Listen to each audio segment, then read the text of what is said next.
7 দিন আগে আমার কাছে বম্বে থেকে একটা পেশেন্ট এসেছে, ওর 90% হার্ট ব্লকেজ।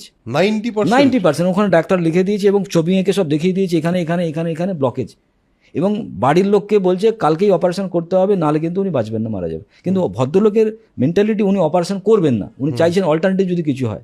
তো উনি কোথাও না কোথা থেকে আমার এই ভিডিও দেখার পরে আলোচনা করেছে আমার সঙ্গে, আলোচনা করার পর উনি বম্বে থেকে আমার কাছে এসেছেন। আমি বললাম দেখুন আপনি এতদিন তো অপারেশন করেননি, 7 দিন ওয়েট করে যান। 7 দিন বলে কী করে বুঝবো? আমি বললাম আপনি সিঁড়ি চড়ে দেখবেন, আপনি হেঁটে দেখবেন, এখন যেরকম কষ্ট হচ্ছে, ঘাম বেরিয়ে যাচ্ছে, প্রেশার বেড়ে যাচ্ছে, তখন আপনি দেখবেন কেমন থাকেন। তো উনি 3 দিন পর থেকে আমাকে রিপোর্ট দেওয়া শুরু করলেন যে সমীরবাবু 3 দিন পরে কিন্তু আমার প্রেশারটা অনেক নর্মাল, আমি কি ওষুধটা কন্টিনিউ করবো? আমি বললাম ওষুধটা বন্ধ করে দিন।